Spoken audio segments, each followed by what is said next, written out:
Hello, I'm Lulu with IowaWTF, and we are doing a series on interviewing queer leaders in Iowa. And today I am here with V. And V, would you like to introduce yourself? Yeah, V Fixmer-Oraiz, Johnson County Board of Supervisors, recently elected as of last year. It's very exciting. So V, what is a big change you've seen in Iowa City in the queer community as you've grown up? Yeah, so I didn't actually grow up in Iowa. I grew up on military bases. But I will say, as you can imagine from that experience, I've seen a lot of changes. Yes.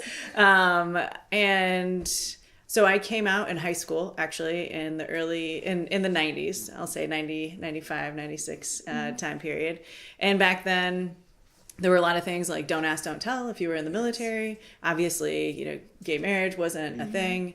And when I say, don't ask, don't tell, I mean, that was kind of really the feeling. It was sort of post-AIDS. And so you had, even though it wasn't legal to fire people for being gay, there was still that fear. But there were things that were around, like we had LGBTQ centers in larger cities. So I came out in San Diego. I was in high school there. And the LGBTQ center there really saved my life as a teenager. Yeah. And so they had, counselors. They also did youth groups. And I was able to have a vehicle. So I was able to kind of go and take part in those services, which was really life-saving, like I said. But as we kind of got into the early 2000s and things like that, stuff started to change in terms of, I think more of us were just coming out. As Harvey Milk had said, come out wherever you are. And I remember as a youth, even though it was after that time, that feeling was still there. And it was kind of a next generation. So one of my big mentors was actually an assistant basketball coach in high school. And she was in the reserves in the military. And it was during Don't Ask, Don't Tell. And she helped me survive, but she kept who she was away from me. Because she didn't want to harm me, or she didn't want it to seem like an inappropriate relationship, I'm sure, because she was kind of my parents' age. But when she did finally come out to me, she was very ashamed, and it was really hard for her. And in that don't ask, don't tell time period, she was really afraid that I was starting to say, well, I just want to be who I am. And not to say that was easy, right? It was still, a lot of the same things that I'm seeing with our queer trans youth today are exactly the way I felt in the 90s, coming out at a time when it just, it wasn't okay to be who you were. And I didn't understand that because I didn't change who I was. I just had discovered something new about myself, something that I thought was actually quite beautiful. But my mentor at the time, it really frightened her because I was also unafraid. As I said, I came out in high school. I was unafraid of it too. I was like, well, I'm just going to be who I am. And did it cause a lot of problems? Yes. I mean, there was a lot of, I said I grew up in military bases. Yes. So yeah, I was in a lot of ways disowned and kicked out of my house. And, was very in that like housing instability place. But I also just remained true to who I was no matter what.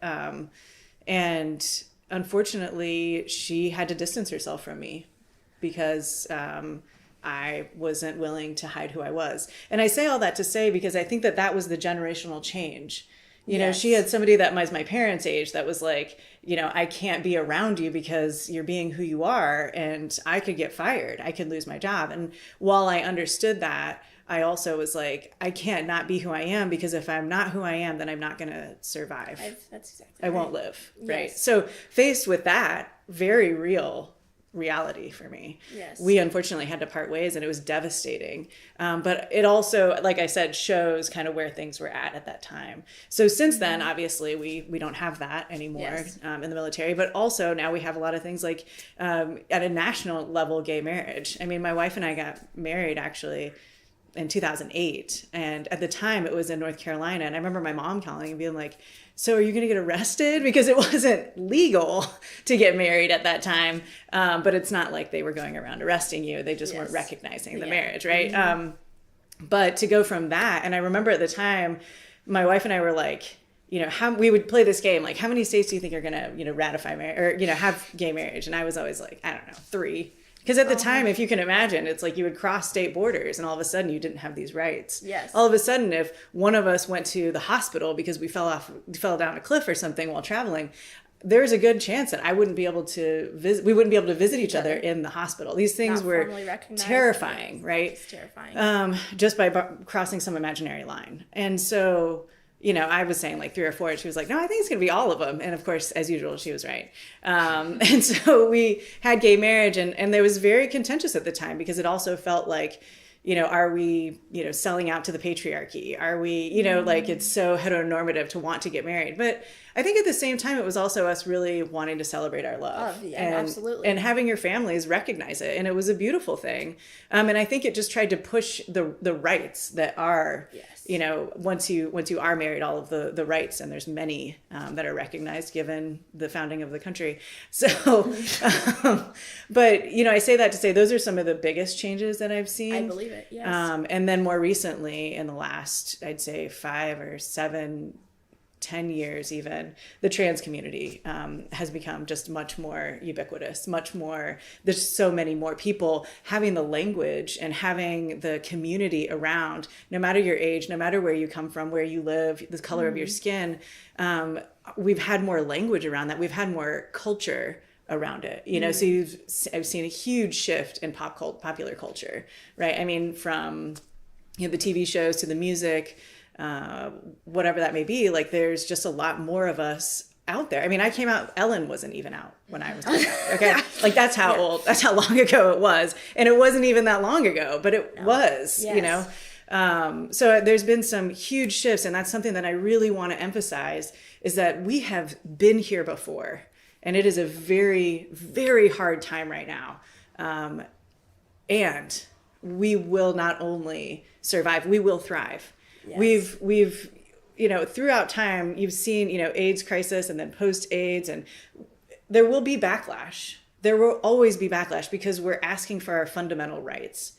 And that means that we're asking for power. And those that are in power are not going to give that to us. We have to take it. So, and there's, people are like, oh, well, you sold out, like you ran for office. There's all and is what I say to that. Like, we need all of us. We need people pushing. We need people on the inside. We need people like coming from all different areas and walks of life. Exactly right. To make this happen. So I know I digressed a little bit, but those are some of, I think, the bigger shifts that I've seen. Yes, I believe it. Is there anything you would like? I think there's a lot of confusion for trans youth and LGBT youth in general. Iowa went from being one of the first states to legalize gay marriage to a state that has been doing a lot of anti-LGBT attacks. So this transition is hard. You don't feel safe. What would you think younger LGBT youth should hear? This is one of those times, and I feel like I feel it and I see it in others. It's just very emotional. We go from, rage to grief to also joy of being together in this room, right? Like it is, people bringing you meals or, whatever, watching your kids or hanging out, just doing nothing, like binge watching, whatever. It's a time when there's a lot of just anxiety and confusion, and I think that really what we can do is we can hold on, and it won't be like this forever. What I just described to you is the arc of justice. Yes. And so I full-heartedly believe that this will only go up. And not to say that the battles won't be hard and we will lose some, but overall we win anyway because we are who we are. And we are going to love ourselves through this. Exactly, agree. I think community is a huge part of who we are. Having to be a community informally and formally. You talked about how in San Diego these centers really saved you. Have you seen a rise, and what do you think the importance of LGBT centers in Iowa City is, or in Iowa in general? Oh yeah, I mean, just foundational, of course. Yes, absolutely. I don't care if it's a center that has like the programming and the professionals that are in it, the youth groups, if it's at school, if it's at home, if it's an adult you feel like you can trust. Anybody, any group that is willing and able and has some of those resources, especially like centers do have, or, programs, we need to continue funding them, continue supporting them.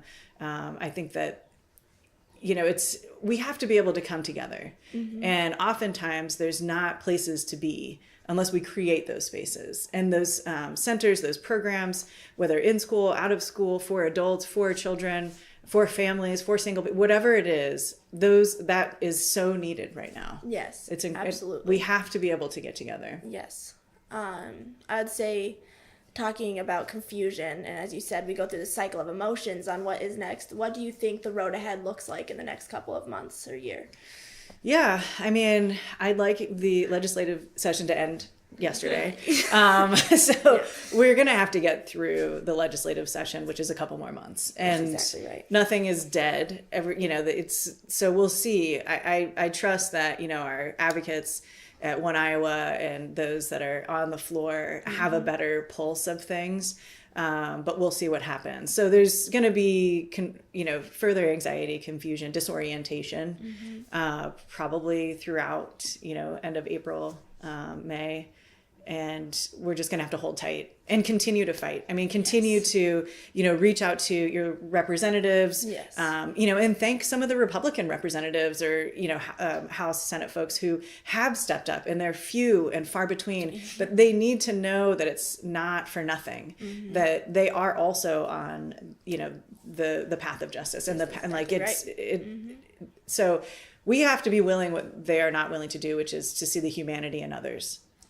And reach across the aisle, which, is just binary thinking. It is. And so we need to it's in my purview, it is that, our transgender youth it's such a gift because it frees us from the confines of binary thinking. And, we know about toxic masculinity. We can see some of the harm that brings. And if you're able to have a spectrum, if you're able to, be who you are, regardless of these, social norms, it really does break us free from cycles of abuse and violence. And I think that is so incredibly important. When we talk about, working across the aisles or Republicans and Democrats, I mean, we're humans, humaning. And so I think at the end of the day, what we can offer is more of that. And we have to lean into it. And it will be heartbreaking. But it's also the best of us. They say, like, Michelle Obama's line, when they go low, we go high. I say when they go low, we go deep. And that is our community. We deepen our connections to one another and to those that are aligned with us. Absolutely. Which is hard. It's a hard thing to do, but it's so absolutely necessary in this moment. Yes. So what do you say community is vital in times like these? Exactly. Right. It is where we will find our joy. It is where we will grieve together. It is where we will discover new aspects of ourselves. Without community, I'm not sure where we would be as humans, honestly. Absolutely. So we are those social beings. And then when you have folks that are underestimated, which is what I like to call underserved or marginalized people, like we are underestimated. And when you are being targeted, that is the time when we need to be showing, actually, we are, first of all, everywhere. Absolutely. And we are strong and we are together. Yes, that's wonderful. Anything else you'd like to say? I know that things are really incredibly hard right now. And as you mentioned, in these next few months, it will be even harder, right? As things roll out, as we hear more things, legally, things get clarified, or you're having to, testify, our youth are trying to testify and stop these bills or, what have you. And I know it's going to be heartbreaking and I'm bracing myself for more of it. But I just encourage everybody to not only dig deep to the people that love you, and also find what brings you joy.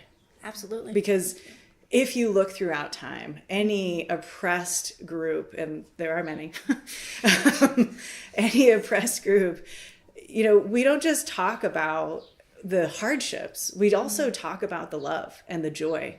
And we have to cultivate that now more than ever, or just as much.